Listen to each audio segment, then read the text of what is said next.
उस समय मुझे बिल्कुल भूख नहीं थी। अब सोने के बाद मुझे काफी बेहतर लग रहा था। मैंने पापा के लिए भी ब्रेकफास्ट खरीदा ताकि हॉस्पिटल ले जा सकूं। सेक्रेटरी यान अभी भी घायल थी, लेकिन वे जैक के पिता मिस्टर क्रेम की देखभाल के लिए आ चुकी थीं। सेक्रेटरी यान ने कहा, मिस्टर क्रेम, भले ही इस बार जान का खतरा नहीं था, लेकिन क्या आपको नहीं लगता कि आप यंग मास्टर को बहुत ज्यादा बिगाड़ रहे हैं? पापा ने सिर उठाकर उन्हें देखा। तुम्हारा क्या मतलब है? सेक्रेटरी यान ने कहना जारी रखा। मुझे बस लगता है कि कभी कभी आपको उन्हें इतना बढ़ावा नहीं देना चाहिए। पापा की आवाज सख्त हो गई। यान, तुम मेरे लिए कितने समय से काम कर रही हो? जैक के मामलों में बोलने वाली तुम कौन होती हो? डांट खाने के बाद सेक्रेटरी यान ने तुरंत माफी मांगी। मेरी गलती है। मुझे बस लगा कि इस बार उनकी वजह से आपकी जान। पापा ने कड़ाई से कहा, ये सिर्फ एक एक्सीडेंट था। इसका उससे कोई लेना देना नहीं है। अगर तुमने फिर कभी ऐसी बात कही तो मत भूलना कि यहां तुम्हारे लिए कोई जगह नहीं होगी। सेक्रेटरी यान की आंखें भर आईं। उस आदमी के चेहरे पर नाराजगी देखकर यान बाहर निकल गई। सोफिया और मैं दरवाजे पर ही खड़े थे। उसने मुझे देखा, लेकिन कुछ नहीं कहा और सीधे चली गई। मैंने अपने पास खड़ी सोफिया की ओर देखा। मैंने हमेशा सोचा था कि यान सिर्फ मेरे पापा की सेक्रेटरी थी। अब ऐसा लग रहा था कि उनका रिलेशनशिप वैसा नहीं था जैसा मैंने सोचा था। मेरी माँ के निधन के बाद से मेरे पापा ने दूसरी शादी नहीं की थी और उनके आसपास कोई दूसरी महिला भी नहीं थी। पहले मुझे हमेशा लगता था कि वे काम में बहुत बिजी रहते हैं, इसलिए उन्होंने दोबारा शादी के बारे में नहीं सोचा। अब लग रहा था कि शायद वे नहीं चाहते थे कि मुझे इस बारे में पता चले। सोफिया और मैं अंदर गए। जैक के पिता मिस्टर क्रीम बिस्तर पर लेटे थे और मुझे अंदर आता देख वे मुस्कुराए। जैक, तुम इतनी जल्दी आ गए? मैंने चिंता के साथ कहा।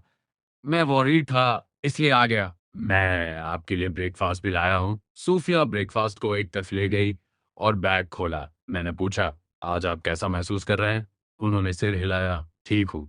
मैंने उन्हें अपनी तकलीफ छुपाते देखा और नाराजगी से कहा, देखिए पापा, आपका चेहरा कितना उतरा हुआ है।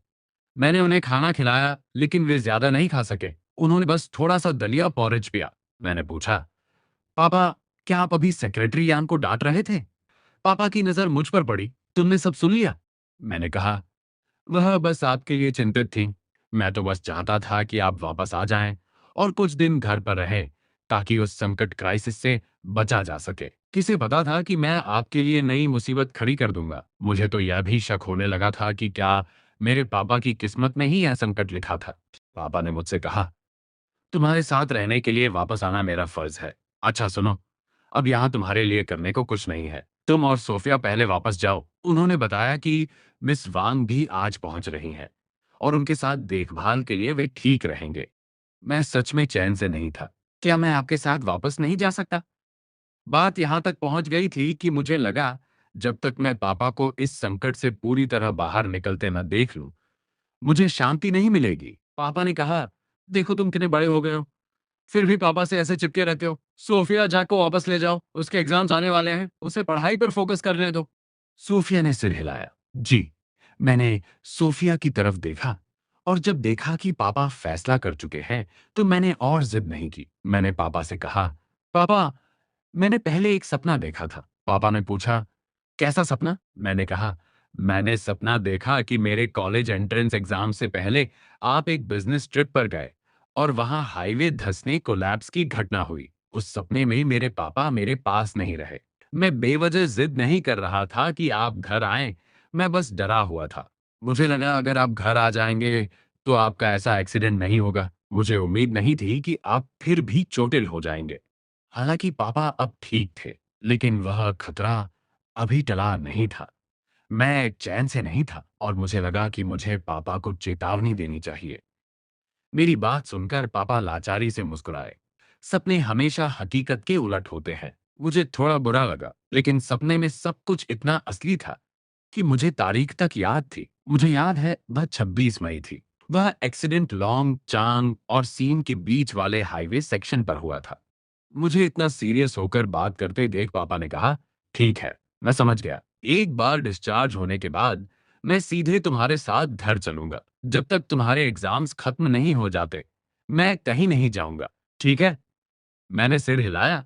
ठीक है। पापा को मेरी बात गंभीरता से लेते देख आखिरकार मुझे तसल्ली हुई और मैं सोफिया के साथ हॉस्पिटल रूम से बाहर निकला। सेक्रेटरी यान बाहर से वापस आई। उन्होंने मुझे देखा और शालीनता से सिर हिलाया। हालांकि उन्हें मुझसे दिक्कत थी, लेकिन वे पापा द्वारा निकाले जाने का जोखिम नहीं लेना चाहती थीं। दोपहर हो चुकी थी, इसलिए सोफिया और मैं लेकवुड लौट आए। मैं अपने कमरे में गया और बिस्तर पर लेट गया। सोफिया ने देखा कि मैं उसे बिल्कुल भी बाहरी नहीं समझ रहा हूं, तो उसने कहा, शायद मुझे नीचे तुम्हारा इंतजार करना चाहिए। मैंने उसकी तरफ देखा और उठकर बैठ गया। बस यहीं बैठो। कल रात हम एक ही कमरे में सोए थे। अब तुम इतनी नर्वस क्यों हो रही हो? सोफिया ने मुझे लाचारी से देखा। बकवास मत करो। मैंने पूरे आत्मविश्वास के साथ कहा, ये बकवास कैसे है? क्या हम कल रात एक ही कमरे में नहीं सोए थे? तुम क्या सोच रही हो? सोफिया ने मेरी बात सुनी और कहा, शायद तुम्हें आराम करना चाहिए। मैं आज तुम्हें ट्यूशन नहीं पढ़ाऊंगी। मैं मुस्कुराया, क्या तुम नाराज हो? सोफिया ने जवाब दिया, नहीं, कभी कभी खुद पर बहुत ज्यादा दबाव नहीं डालना चाहिए। सही आराम भी इम्पोर्टेंट है। मैं कल फिर आऊंगी। मैंने सिर हिलाया। ठीक है फिर। वह भी बहुत थकी हुई थी। वह इस पूरी ट्रिप में मेरे साथ रही थी। उसके ऊपर उससे ट्यूशन पढ़वाना वाकई असंवेदनशील होता। सोफिया दरवाजे तक गई और रुककर मेरी तरफ देखने लगी। सोफिया की उस नजर ने मुझे थोड़ा असहज कर दिया। मैंने उलझन में उसे देखा। क्या हुआ? जिस सपने के बारे में मैंने पापा मिस्टर क्रीम को बताया था, वह पूरे रास्ते उसी के बारे में पूछना चाहती थी। मैंने कहा, वह सपना? मेरी हैरानी देखकर सोफिया ने कहा, कुछ नहीं। वह मुड़ी और चली गई। उसने पूछने का मन बनाया था, लेकिन मेरा रिएक्शन देखकर वह खुद को रोक नहीं पाई। उस शाम डिनर के बाद मैं मिसेस पोर्टर के साथ स्नोबॉल टहलाने बाहर गया। मैं स्नोबॉल को बाहर ले गया और देखा कि एला गेट पर खड़ी थी। स्नोबॉल ने जैसे ही एला को देखा, वह जोर जोर से भौंकने लगा। स्नोबॉल सिर्फ सोफिया के सामने ही तमीज से रहता था। हर बार जब वह एला को देखता, तो अपने दांत और पंजे दिखाने लगता था। मुझे याद आया कि मेरी पास्ट लाइफ में भी स्नोबॉल एला से इसी तरह नफरत करता था। उस समय मुझे लगता था कि स्नोबॉल बहुत ही अजीब व्यवहार कर रहा है, पर अब मुझे समझ आया कि असल में अजीब मैं था। मैंने कहा, तुम मेरे गेट पर क्यों मंडरा रही हो? मेरे साथ हुई पिछली बहस की वजह से एना काफी देर से गेट पर इंतजार कर रही थी। उसे लगा कि खुद से मुझसे संपर्क करना बहुत शर्मनाक होगा, लेकिन वह सच में जानना चाहती थी। मैंने सुना कि मिस्टर क्रेम का एक्सीडेंट हो गया है। वो कैसे है? ये सोचकर कि पापा ने उसके साथ हमेशा अच्छा बर्ताव किया था, एला जिद करके यहाँ आई थी। मैंने जवाब दिया, क्या मुझे वापस आकर पढ़ाई नहीं करनी चाहिए? तुम बहुत दखल अंदाजी करती हो। मैं स्नोबॉल को लेकर आगे बढ़ गया। एला स्नोबॉल से थोड़ा डरती थी और पास आने की हिम्मत नहीं कर पाई। वह बस सावधानी से मेरे पीछे पीछे चलने लगी। उसने कहा, मैं मिस्टर क्रेम से मिलना चाहती हूँ। मैंने बेरुखी से कहा, कोई जरूरत नहीं है। तुम्हारी इस दिखावटी चिंता की कोई जरूरत नहीं है।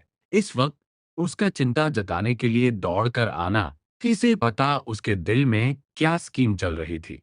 एक्सीडेंट से पहले मुझे याद नहीं था, लेकिन अब जब पापा का एक्सीडेंट हुआ, तो मुझे तुरंत अपनी पास्ट लाइफ वाला एला का असली चेहरा याद आ गया। एला से ज्यादा बात किए बिना मैं सीधे बॉल के साथ खेलने लगा। मिसेस पोर्टर ने एला की तरफ देखा। मिस एला, आपको पहले घर वापस जाना चाहिए। हमारे यंग मास्टर की अब फियांसे मंगेतर है। आपका इस तरह उनसे मिलने आना, लोग गलत समझेंगे। एला ने पूछा, क्या सोफिया मिस्टर क्रेम से मिलने गई थी? मिसेस पोर्टर ने जवाब दिया, मिस्टर क्रेम लॉन्ग चांग में हॉस्पिटलाइज थे। मिस सोफिया उनके साथ गई थी। वे आज ही वापस आए हैं। मिस सोफिया सच में बहुत दयालु है। कॉलेज एंट्रेंस एग्जाम्स पास आने के बावजूद उन्होंने खुद छुट्टी मांगी और किसी परेशानी की परवाह नहीं की। इस दुनिया में शायद ही कोई दूसरी औरत होगी जो यंग मास्टर के लिए उनसे बेहतर हो। यह सुनकर कि मिसेस पोर्टर उसका मजाक उड़ा रही थी, एला थोड़ा चिढ़ गई।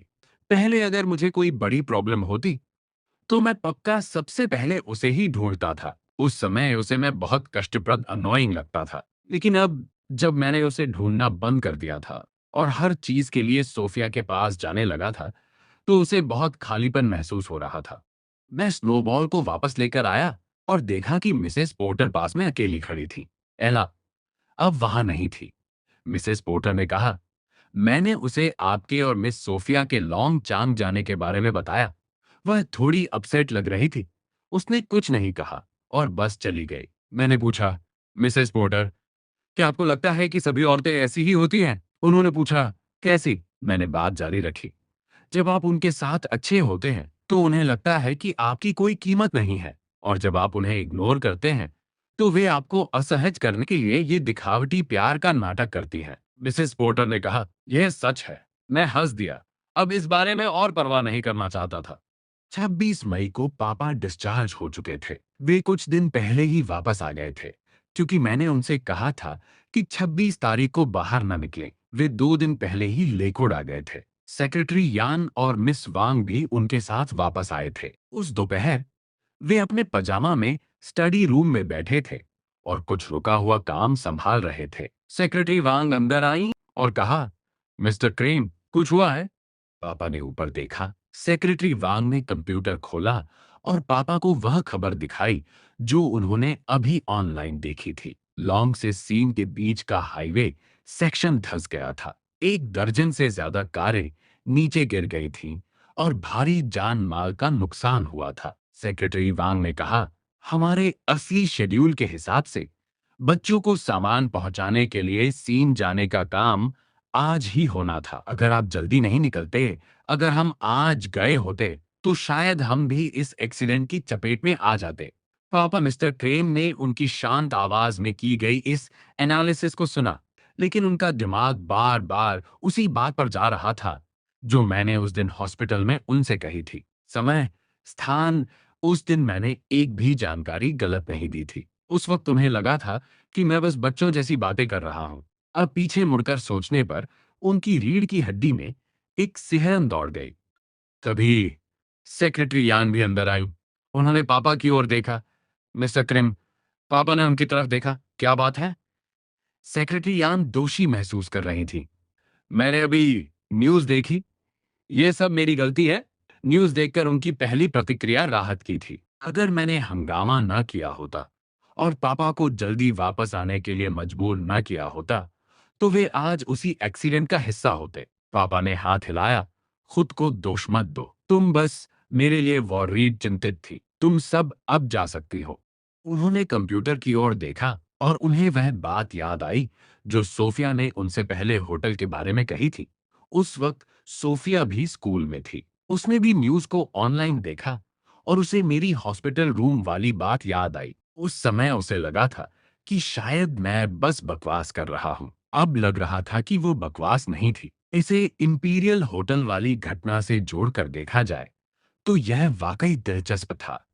मैं स्कूल से बाहर आया और देखा कि सोफिया पहले से ही गेट पर इंतजार कर रही थी। एग्जाम में अब बस कुछ ही दिन बचे थे।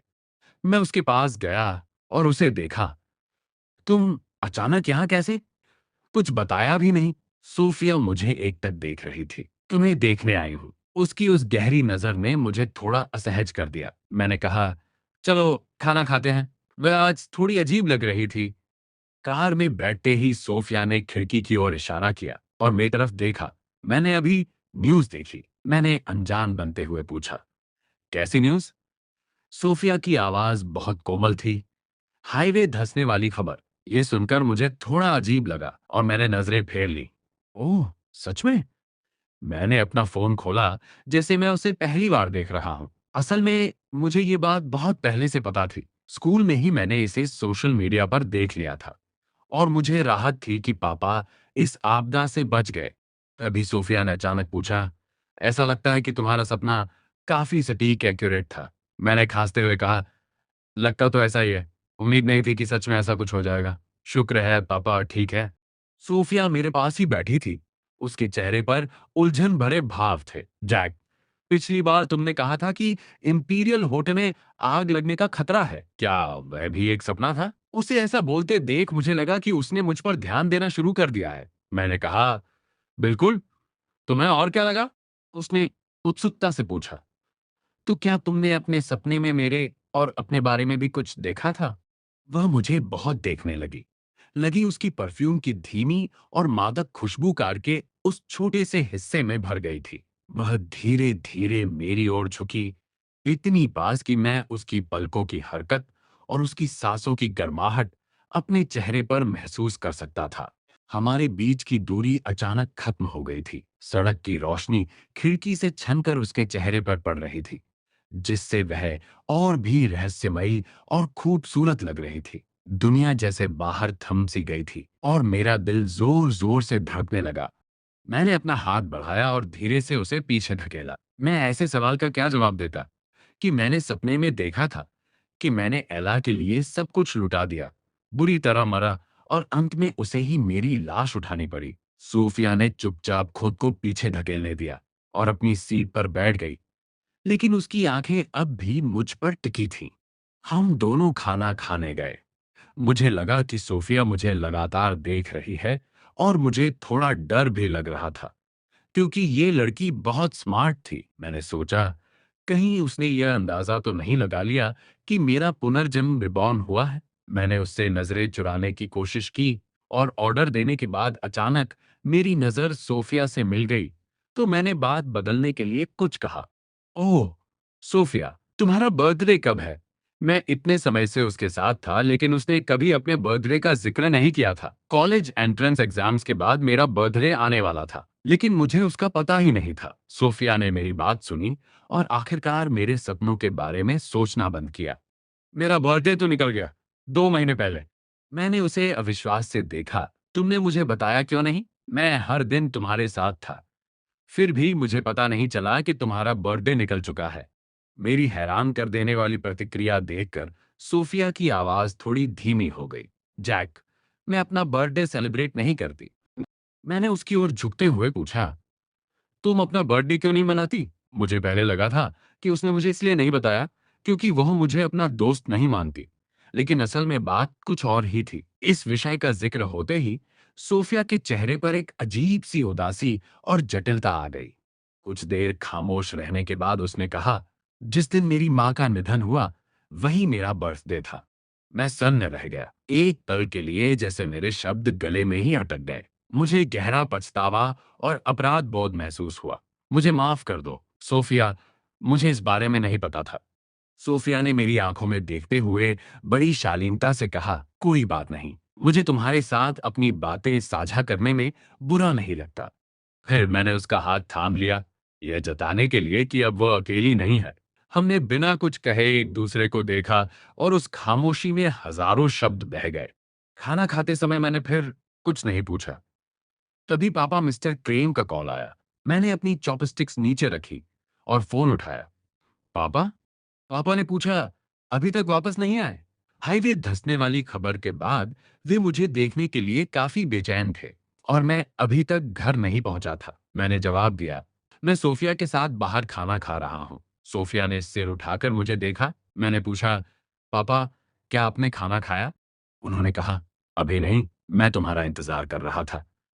मैंने कहा, मेरा इंतजार करने की जरूरत नहीं है, आप पहले खा लीजिए, मेरा पेट भर गया है, बस थोड़ी देर में आता हूँ। एग्जाम्स पास आ रहे हैं, इसलिए हर दिन बहुत प्रेशर महसूस होता है। ये सच था, क्योंकि मेरी पास्ट लाइफ की बातें मेरे दिमाग में घूमती रहती थीं।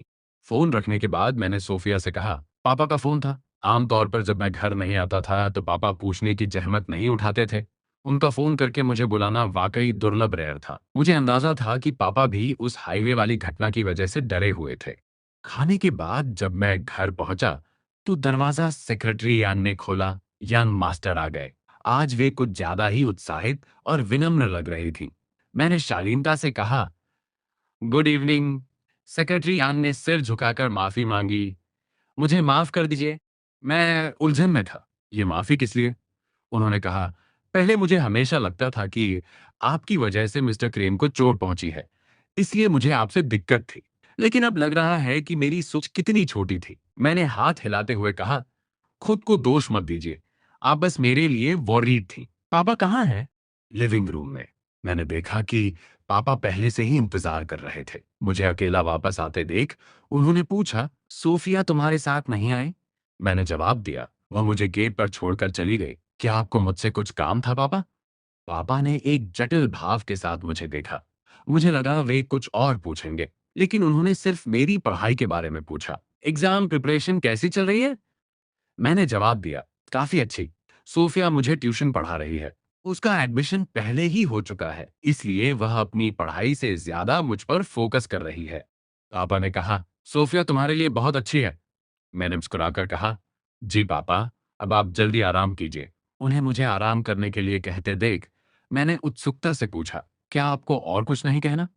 पापा ने मेरी ओर देखा। मैं तुमसे उस हाईवे वाले हादसे के बारे में पूछने वाला था। अगर तुम नहीं होते तो शायद मैंने बात काटते हुए कहा, ये इसलिए हुआ क्योंकि आपने मुझ पर भरोसा किया। मैंने बस इतना कहा कि मैंने एक सपना देखा है और आप मेरी बात मानने को तैयार हो गए। अगर आप इसे बच्चों की बकवास समझकर टाल देते, तो शायद इस आपदा से नहीं बच पाते।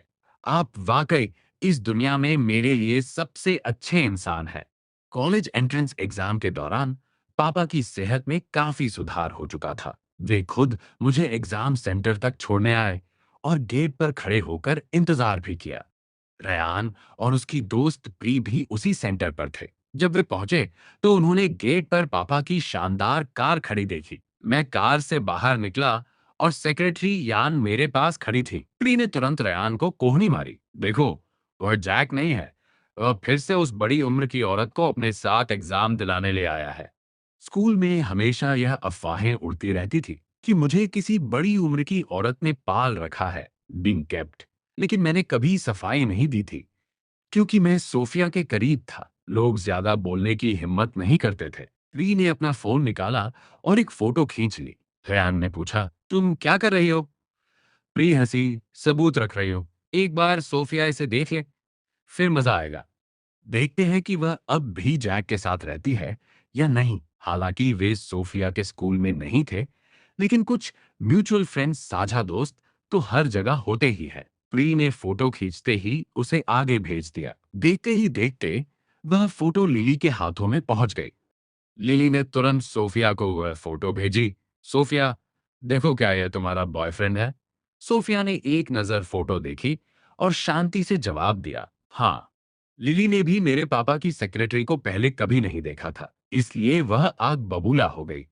वह तुम्हारी पीठ पीछे फिर से उस बड़ी उम्र की औरत के साथ घूम रहा है। क्या यह बहुत ज्यादा नहीं है? लिली को लगा कि सोफिया हमेशा से मेरे पीछे रही है और अब ऐसे फोटो देखकर उसे लगा कि सोफिया को अंधेरे में नहीं रखा जाना चाहिए। सोफिया ने फोटो देखी और लिली से पूछा, तुम्हें यह फोटो किसने भेजी? सुना है कि यह वेस्टब्रुक हाई से आई है। सोफिया ने धीरे से मुस्कुराते हुए कहा, तो फिर इसकी पूरी डिटेल्स निकालो। सोफिया जानती थी कि वह औरत कौन है, लेकिन उसे इस बात की खुशी थी कि लोग जैक को घेरने की कोशिश कर रहे हैं, क्योंकि इससे उसे जैक के और करीब आने का मौका मिलता। उसने फोटो को जूम किया और जैक के चेहरे पर उस मासूमियत को देखा जो सिर्फ वही समझ सकती थी। उसने मन ही मन सोचा, दुनिया तुम्हें गलत समझेगी जैक, पर तुम्हारी सच्चाई सिर्फ मेरी आंखों के लिए है। 9 जून को स्कूल का ग्रेजुएशन सेरेमनी था। पापा मिस्टर क्रेम को पेरेंट रिप्रेजेंटेटिव के तौर पर बुलाया गया था। मेरे आखिरी साल में मेरे ग्रेड्स बहुत शानदार रहे थे और ऊपर से पापा हमेशा स्कूल के गरीब बच्चों को स्पॉन्सर करते थे, इसलिए लिक्विड में उनका काफी स्टेटस था। बाहर जाने से पहले पापा ने कई बार अपने कपड़े बदले। जैक, तुम्हें यह आउटफिट कैसा लग रहा है? मैंने लाचारी से कहा, पापा, आप बस एक पेरेंट मीटिंग में जा रहे हैं, क्या आपको इतना सीरियस होने की जरूरत है? पापा ने कहा, लेकिन मैं तुम्हें शर्मिंदा नहीं कर सकता। तुम अब इतने आउटस्टैंडिंग बेहतरीन हो। मुझे तुम पर बहुत गर्व है। पहले जब टीचर्स उन्हें फोन करते थे तो हमेशा खराब ग्रेड्स की शिकायत होती थी। अब वे कभी कभी मेरी तारीफ करने के लिए फोन करते थे, जो उनके लिए बिल्कुल नया अनुभव था। मैंने उन्हें देखा और कहा, आपने इतने कपड़े बदले हैं, मुझे लगता है कि आप सब में अच्छे लग रहे हैं। मैं पहले स्कूल निकलता हूँ। पापा बोले, तुम जाओ, मैं तैयार होकर आता हूँ। मुझे लगता है मुझे ये वाली शर्ट फिर से बदलनी चाहिए। जैसे ही मैं स्कूल पहुंचा, किसी ने मुझे उत्सुकता से पूछा, जैक, क्या सोफिया को पता है कि तुम्हें उस बड़ी उम्र की औरत ने पाल रखा है? मैंने उस लड़की की ओर देखा। वे कई लोग साथ खड़े थे और मेरा मजाक उड़ा रहे थे, जैसे कि भीड़ में होने से उन्हें सुरक्षा मिलेगी। मैंने उस लड़की की तरफ इशारा किया, यहाँ आओ। वह लड़की बोली, क्या? मैं तो बस सच कह रही हूँ। वह औरत तुम्हें तुम्हारे एग्जाम दिलाने ले गई थी। फोटो पूरे इंटरनेट पर है। क्या तुम इससे इनकार करोगे? साफ दिख रहा है कि किसी ने तुम्हें पाल रखा है। फिर भी हर दिन यंग मास्टर बनने का नाटक करते हो। जब से मैंने एला से नाता तोड़ा था, मैं अपनी असली रईसी वाली जिंदगी जी रहा था। दूसरे क्लासमेट्स जलन के मारे हरे पीले हो रहे थे। अब जब ग्रेजुएशन पास था, तो किसी ने भी दिखावा करना बंद कर दिया था। वह मेरे पापा की सेक्रेटरी हैं। तुम लोगों की सोच वाकई बहुत घटिया है। सबने मेरी बात सुनी और उन्हें लगा कि मैं डींगे हाँक रहा हूं। पापा की सेक्रेटरी? जरूर। अगर वह सच में तुम्हारे पापा की सेक्रेटरी होती, तो क्या तुम इतने समय तक लोगों को बातें बनाने देते? तुमने पहले सफाई क्यों नहीं दी? मैं हंसा। देखो, अब जब मैं सफाई दे रहा हूं, तब भी तुम्हें यकीन नहीं हो रहा। तो क्या मुझे अब भी समझाने की जरूरत है? मुझे भैंस के आगे बीन बजाना पसंद नहीं है। अगर तुम्हें मुझ पर यकीन नहीं है, तो जाकर एला से पूछ लो। वह मेरे घर की हालत सबसे अच्छे से जानती है। उस लड़की ने कहा, एला ने तो पहले ही कह दिया है कि वह औरत तुम्हें पाल रही है। क्या उसकी बात झूठी हो सकती है? मैं तुरंत एला को ढूंढने गया। वह रयान के साथ थी, क्योंकि वे दोनों स्टूडेंट रिप्रेजेंटेटिव थे और उन्हें परफॉर्म करना था। मुझे अंदर आके देख रयान चिल्लाया, जैक, कुछ दिन पहले टेस्ट सेंटर पर तुम्हें उस औरत के साथ देखकर रयान मुझे अपमानित होते देखना चाहता था। पिछले कुछ दिनों से उस फोटो की वजह से सब मेरी पीठ पीछे बातें कर रहे थे। रयान मुझे देखते ही खुद को बहुत श्रेष्ठ सुपीरियर महसूस करने लगा। उसे लगा कि भले ही मेरे पास पैसा हो, पर वह मेरा कमाया हुआ नहीं है। मैं उसके लिए अपना शरीर बेच रहा हूँ। उसे लगा कि यह बात सोफिया तक भी पहुंच गई होगी। वह काफी अच्छे मूड में था और उसने मुझे ग्रीट किया, लेकिन मेरी नजरें एला पर थी। क्या तुमने दूसरों से कहा कि मुझे किसी ने पाल रखा है? एला का चेहरा उतर गया। मैंने नहीं कहा। सब लोग यही कह रहे हैं। मैंने कभी ऐसा नहीं कहा। मैं हंसा। तुमने नहीं कहा? बाहर लोग विशेष रूप से तुम्हारा नाम ले रहे हैं कि यह खबर तुम्हारी तरफ से आई है। क्या तुम चलकर उनका सामना करना चाहती हो? मेरे पापा तुम्हारे लिए कितने अच्छे रहे हैं। अगर उन्हें पता चला कि तुम स्कूल में मेरी बदनामी कर रही हो, तो क्या तुम्हें लगता है कि वे तुम्हारी कॉलेज की पढ़ाई का खर्च उठाएंगे? कोई और होता तो बात अलग थी, लेकिन यह एला थी, वही कृतघ्न अनग्रेटफुल लड़की। एला को लगा कि उस पर गलत आरोप लगाया जा रहा है और वह इसे बर्दाश्त नहीं कर पाई। सच में वह मैं नहीं थी। मैं पता लगाऊंगी कि क्या हुआ है। लेकिन जैक, मैं वैसी इंसान नहीं हूं जैसा तुम कह रहे हो। मैंने ये कभी नहीं कहा। उसने बस चीजों को स्पष्ट करने में मदद नहीं की थी, लेकिन उसने सक्रिय रूप से मेरी बदनामी भी नहीं की थी। अचानक अपने सिर पर यह दोष मढ़ा जाते देख एला भी बहुत परेशान थी। मैंने कहा, ठीक है, मैं तुम्हारे जवाब का इंतजार करूंगा, वरना बस देखते जाओ। मैंने रयान की ओर देखा। रयान वहां ठंडे चेहरे के साथ खड़ा था। उसने बस मुझे ग्रीट किया था और अब वह चुप था। मैंने भी उसकी परवाह नहीं की। मेरे जाते ही रयान एला के पास गया, लेकिन एला शांत नहीं बैठ सकती थी। मुझे थोड़ा बाहर जाना होगा, उसने यह नहीं किया था और वह यह इल्जाम बिल्कुल नहीं लेने वाली थी। रयान ने उसकी प्रतिक्रिया देखी और उसके पीछे चल दिया। उसने एला को जाते हुए देखा और जैक के साथ हुई उसकी बातचीत को याद किया। जैक ने कहा था कि वह औरत उसके पापा की सेक्रेटरी थी और एला ने इसका खंडन नहीं किया था। इसका मतलब था कि जैक के पाले जाने वाली बात भी झूठी थी। एला उस लड़की के पास पहुंची जिसने उसका नाम लिया था। क्या तुमने कहा कि मैंने तुम्हें बताया था कि जैक को किसी ने पाल रखा है? उस लड़की ने एला को हैरानी से देखा। क्या तुमने ही नहीं कहा था? मैं उनके पास खड़ा होकर उपहास कर रहा था। एला गुस्से में थी। मैंने तुम्हें कब बताया? उसकी आवाज तेज होते देख लड़की ने सफाई दी। प्री ने ऐसा कहा था। उसने कहा कि तुमने उसे व्यक्तिगत रूप से बताया था। कहाँ है प्री? एला अब इसे खत्म करना चाहती थी। उसने वाकई ऐसी बातें कभी नहीं कही थी। प्री उस समय कुछ सहपाठियों के साथ मेरी बुराई कर रही थी। एला वहां पहुंची। एला और मुझे साथ खड़ा देख प्री ठिठक गई और पास आकर एला से पूछा, क्या हुआ? एला ने उसका सामना किया। क्या तुमने दूसरों से कहा कि मैंने जैक के बारे में वह अफवाह फैलाई है? प्री ने कहा, क्या ये ऐसी बात नहीं है जो सबको पता है? एला ने बात जारी रखी। मैं बस तुमसे ये पूछना चाहती हूँ, क्या मैंने व्यक्तिगत रूप से तुम्हें ये बताया था? प्री ने अपना सिर हिलाया। नहीं। उसने मुझे देखा और तुरंत थोड़ा डर गई। क्या मैं यहाँ मुसीबत खड़ी करने आया था? एला ने कहा, तो फिर तुमने लोगों से क्यों कहा कि मैंने तुम्हें बताया था? प्री बोली, क्या तुमने रयान को नहीं बताया था? उसने मुझसे कहा था। रयान का नाम याद आते ही प्री में हिम्मत आ गई। वह मेरे सामने भी पीछे नहीं हटी। रयान भी उस समय वहीं था, है ना? रयान, उसने सीढ़ियों पर खड़े रयान की ओर देखते हुए कहा। स्कूल में रयान की प्रतिष्ठा अच्छी थी और वह कभी झूठ नहीं बोलता था। ये सोचकर कि रयान ने यह कहा था, प्री को तुरंत और विश्वास हो गया। वह तो बस तथ्य बता रही थी, मैं उसका क्या बिगाड़ लेता। वैसे भी अचानक खुद को इसमें घसीटे जाते देख रेयान के चेहरे के हाव भाव तुरंत जटिल हो गए। रेयान ने सोचा भी नहीं था कि प्री उसे इस तरह फंसा देगी, खासकर तब जब अभी अभी उसे एहसास हुआ था कि उसने जैक को समझने में गलती की है। रेयान गायब हो जाना चाहता था, लेकिन एला पहले से ही उसे घूर रही थी। एला उसके पास गई और उसका सामना किया। क्या तुमने प्री से कहा कि जैक के बारे में वह बात मेरी तरफ से आई थी? रेयान ने एला को इतने गंभीर रूप में कभी नहीं देखा था।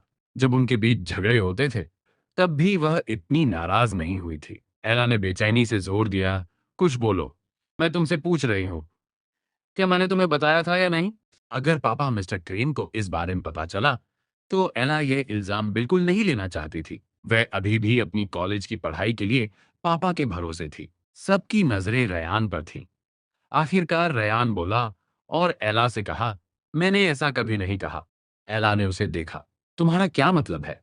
रयान ने कहा, मैंने प्री को कभी नहीं बताया कि तुमने ऐसा कहा था। प्री ने रयान की बात सुनी और सुन्न रह गई। क्या वह तुम नहीं थे पहले जब भी ये बात चलती थी?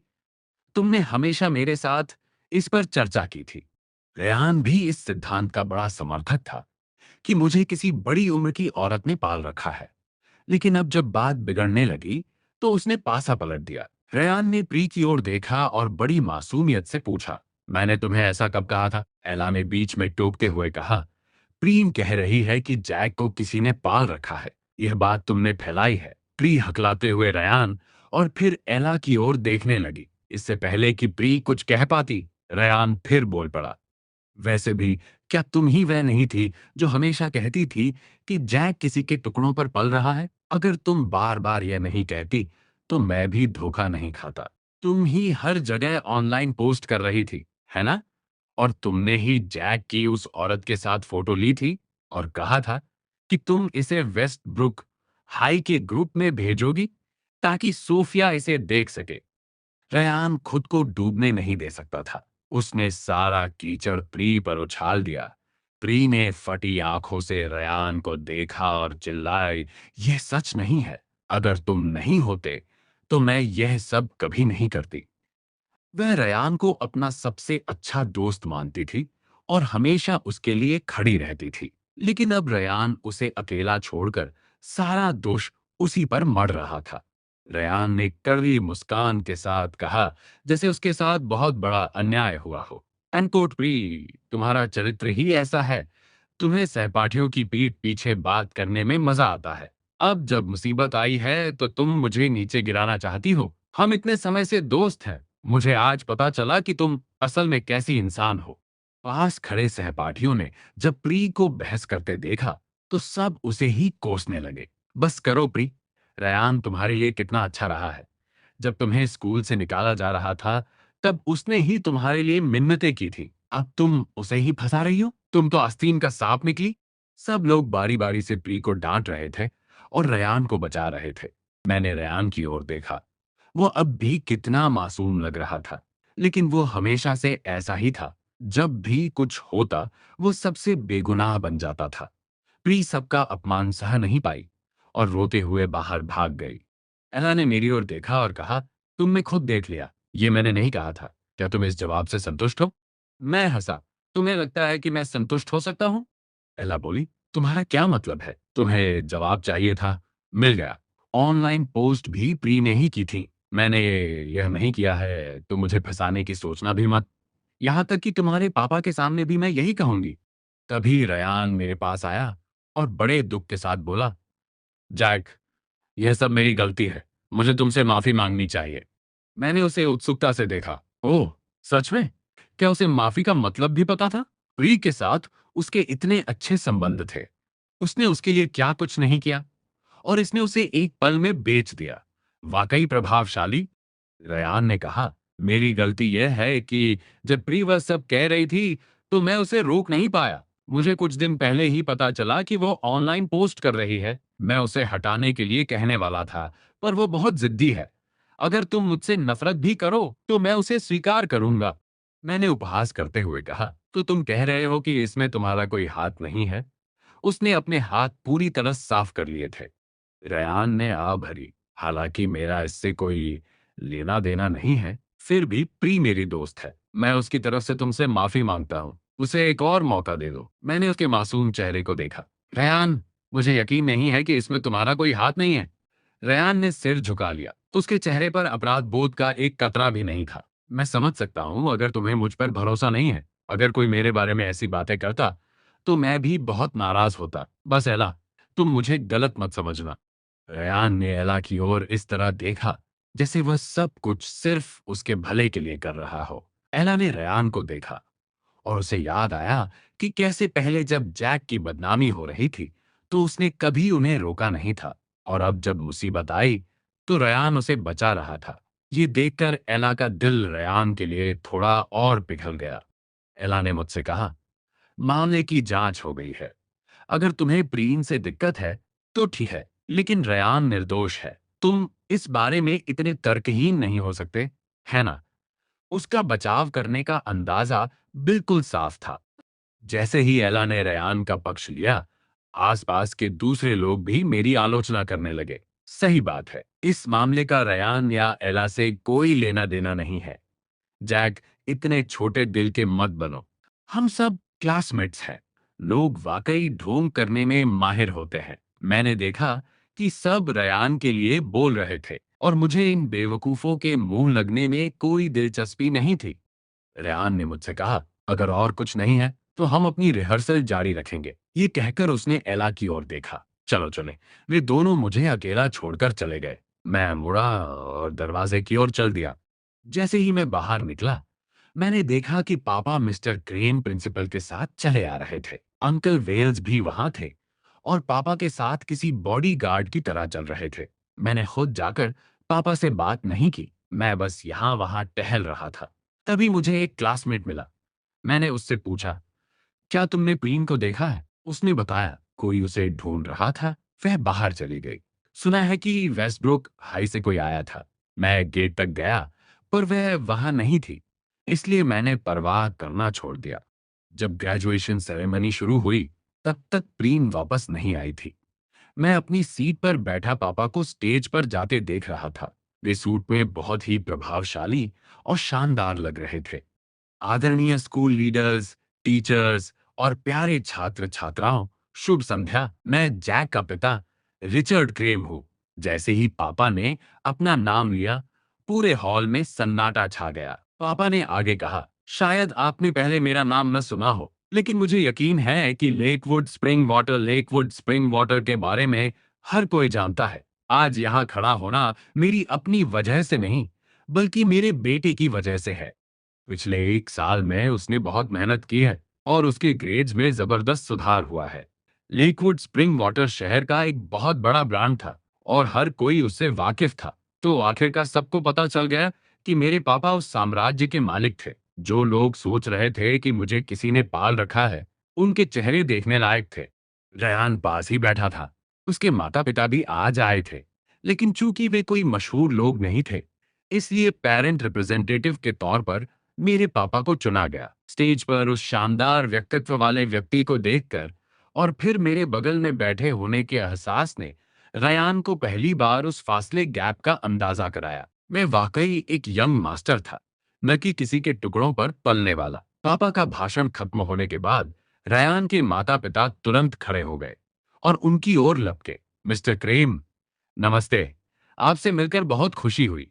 रयान इतने समय से स्कूल में था और उन्हें पता ही नहीं था कि शहर के सबसे अमीर आदमी का बेटा भी उसी स्कूल में पढ़ता है। अगर उन्हें पहले पता होता तो उन्होंने अपने बेटे को पक्का मुझसे दोस्ती गांठने के लिए कहा होता।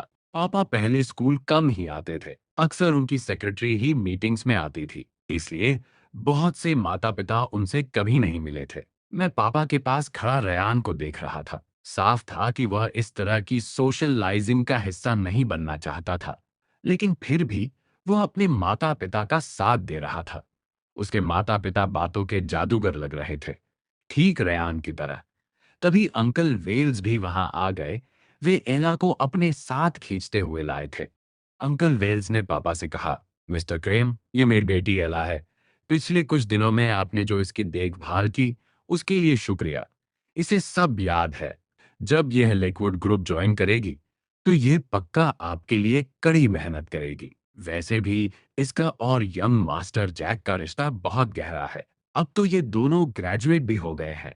जब भी मौका मिले, इतने सारे माता पिता के सामने पहले इनकी एंगेजमेंट पक्की कर देते हैं। अंकल वेल्स अपनी बेटी एला का रिश्ता मेरे साथ लॉक करने के लिए बहुत बेताब थे। एला ने अपने पिता की बात सुनी और उसकी भौहें तन गईं। पास ही रयान के माता पिता खड़े थे। एला की खूबसूरती और उसके अच्छे ग्रेड्स देखकर उन्हें पहले लगा था कि रयान के साथ उसका रिश्ता अच्छा है, लेकिन उन्हें उम्मीद नहीं थी कि वह शहर के सबसे अमीर परिवार की होने वाली बहू है। अब उनकी हिम्मत नहीं हुई कि वे रयान के लिए कोई सपना देखें। पापा मिस्टर क्रेम ने जब एंगेजमेंट की बात सुनी, तो वे तुरंत बोले, एंगेजमेंट के लिए अभी बहुत जल्दी है। बच्चे अभी छोटे हैं। इन चीजों के बारे में सोचने की कोई जल्दबाजी नहीं है। अंकल वेज बोले, छोटे? क्या छोटे? अगले 2-3 सालों में तो वे सीधे अपनी शादी रजिस्टर करा सकते हैं। अंकल वेल्स बहुत उत्साहित थे। मैंने उनकी ओर देखा और साफ लफ्जों में कहा, अंकल वेल्स, मुझे अला में कोई दिलचस्पी नहीं है और मैं निश्चित रूप से उससे एंगेजमेंट नहीं कर रहा हूँ। वैसे भी उसका अपना कोई पसंद का इंसान पहले से है। यह सुनकर अंकल वेल्स सन्न रह गए। वे जानते थे कि मेरा इशारा रयान की तरफ है, लेकिन रयान उनके दामाद बनने के लायक कहाँ था। उन्होंने तुरंत इनकार किया। यह कैसे संभव है? ये लड़की स्कूल में किसी को डेट नहीं कर सकती। जैक, इसका पूरा ध्यान सिर्फ पढ़ाई पर रहता है। तुम्हारे अलावा यह किसी और लड़के को पसंद नहीं करती, है ना एला? आखिरी शब्द उन्होंने एला की ओर देखकर कहे, इस उम्मीद में कि वो समझदारी दिखाएगी। एला ने अपने पिता की बात सुनी और मेरी ओर देखा। उसे याद आया कि मैंने पहले उसके साथ कैसा बर्ताव किया था। उसने विरोध करते हुए अपने पिता से कहा, पापा, क्या आप नहीं देख रहे हैं कि यह एक कैसा मौका है? क्या यहाँ इन सब चीजों के बारे में बात करना ठीक है? लेकिन अंकल वेल्स को किसी की परवाह नहीं थी। कैसा मौका? हम और मिस्टर क्रेम एक ही परिवार की तरह हैं। तुम हमेशा क्रेम हाउस में रहती थी। अब मिस्टर क्रेम ने मुझे नौकरी दी है। तुम्हें जैक से शादी करने के लिए कहना क्या तुम्हारे साथ अन्याय करना है? एला ने सारी उम्मीद खो दी। पहले हर कोई मेरी पहचान पर शक करता था और एला के लिए एक रहस्यमयी सम्मान रखता था। उन्हें लगता था कि भले ही मैं एक यंग मास्टर हूं, फिर भी मैं उसके लायक नहीं हूं। लेकिन अब अंकल वेल्स के शब्दों ने वाकई एला की सारी गरिमा मिट्टी में मिला दी थी। किसने सोचा था कि ब्यूटी क्वीन एला के पिता ऐसे इंसान होंगे? वे साफ तौर पर एला के जरिए अमीर बनने के लिए बेताब थे। मैंने उनके साथ और भी बेरुखी दिखाई। अंकल वेल्स, हमारे स्कूल में हर कोई जानता है कि एला का बॉयफ्रेंड रयान है। ये कहना उन्हें नाखुश कर देगा। बिना इसे साफ किए लोग अभी भी सोचते कि मैं एला के साथ रहूंगा। रयान के माता पिता ने यह सुना और दोनों ने अपने बेटे की ओर देखा। रयान ने अपने होठ भींचे और मुझे देखा। उसे समझ आ गया था कि मैं ये जानबूझकर कर रहा हूं। पापा ने मौके का फायदा उठाते हुए अंकल वेल्स से कहा, देखिए, बच्चों की अपनी पसंद होती है। हमें उनके मामलों में दखल नहीं देना चाहिए। अंकल वेल्स मानने को तैयार नहीं थे। ये पक्का कोई गलत फहमी है। वैसे भी जैक एला को बहुत पसंद करता है। मेरी बेटी ऐसे ही किसी भी ऐरे गहरे लड़के के साथ नहीं होगी। ये कहकर उन्होंने जानबूझकर रयान की ओर एक तिरस्कार भरी नजर डाली। रयान का परिवार अमीर नहीं था। अंकल वेल्स सिर्फ अपनी बेटी की शादी एक रईस से करना चाहते थे, ताकि उनकी किस्मत बदल सके। वे रयान के परिवार से कोई वास्ता नहीं रखना चाहते थे। इसलिए उन्होंने कड़वी बातें कहीं। रयान के पिता ने अंकल वेल्स को देखा। ये बात करने का कैसा तरीका है? ऐरा गहरा लड़का कौन है? एला, अंकल वेल्स ने उकसाते हुए कहा, मैं आपके बेटे की बात कर रहा हूं। तो क्या मुझे मारना चाहते हो? उन्होंने एक बेशर्म चेहरा बना लिया। रेयान के पिता एक साधारण इंसान थे। इस उकसावे ने उन्हें खून के आंसू रुला दिए। यह तमाशा देखकर पापा को बीच में बोलना पड़ा। Uncle Wales. अंकल वेल्स ने पापा की ओर देखा। मिस्टर क्रेम, मेरी बेटी उनके बेटे से शादी नहीं कर सकती। एला सिर्फ जैक को पसंद करती है। आप इस बारे में निश्चिंत रह सकते हैं, पापा ने सख्ती से कहा। वह एक बहुत ही होनहार नौजवान है। आप उसके बारे में ऐसी बात कैसे कर सकते हैं? उनसे माफी मांगिए। पापा का गंभीर चेहरा देखकर अंकल वेल्स की हिम्मत नहीं हुई कि वे उन्हें नाराज करें। सॉरी। उन्होंने बेदिली से रयान के परिवार से एक वाक्य कहा। पास खड़े लोगों ने यह नजारा देखा। मिस्टर क्रेम कितने दयालु हैं। वे रयान की भी रक्षा कर रहे हैं। वाकई एक बड़े बॉस होने के लायक हैं। उनमें क्लास है। एला के पिता इतने संवेदनहीन टैटलेस क्यों हैं? लोग एक तरफ रिचर्ड क्रेम की तारीफ कर रहे थे तो दूसरी तरफ अंकल वेल्स की बुराई किए बिना नहीं रह पा रहे थे। लेकिन अंकल वेल्स को अपने व्यवहार पर जरा भी शर्मिंदगी नहीं थी। उन्हें लगता था कि उनकी बेटी इतनी आउटस्टैंडिंग है कि शहर के सबसे रईस घर का वारिस ही उसके लायक है। पापा मिस्टर क्रेम ने जब देखा कि अंकल वेल्स ने माफी मांग ली है तो वे बोले, वैसे भी इन दोनों बच्चों का रिश्ता काफी अच्छा है। एक पिता के तौर पर यहाँ तमाशा मत करो। अपनी बेटी के बारे में थोड़ा सोचो। जहां तक मेरे बेटे जैक की बात है, उसकी शादी जिससे होनी है वह पहले से तय है। मैंने बात आगे बढ़ाई। सही कहा पापा। अंकल वेल्स, मेरी पसंद कोई और है। बस कैला और रयान को साथ में खुश रहने दीजिए। पापा ने अपनी घड़ी देखी और अंकल वेल्स को बोलने का कोई मौका नहीं दिया। अब हमें घर चलना चाहिए। मैं पापा के साथ ऑडिटोरियम से बाहर निकल गया। अंकल वेल्स, इस डर से कि एला अब भी रयान के परिवार से संपर्क रखेगी, उसे जबरदस्ती अपने साथ ले गए। एला ने अपने पिता को देखा, जो उसकी गरिमा की धज्जियां उड़ा चुके थे। वह अंदर से टूट चुकी थी। उसने इतने समय तक स्कूल में अपनी जो अच्छी छवि बनाई थी, वो उसके पिता ने एक पल में बर्बाद कर दी थी। वह महसूस कर सकती थी कि अब लोग उसे वैसी इज्जत से नहीं देख रहे थे, जैसे पहले देखते थे। मैं पापा के साथ स्कूल से बाहर आया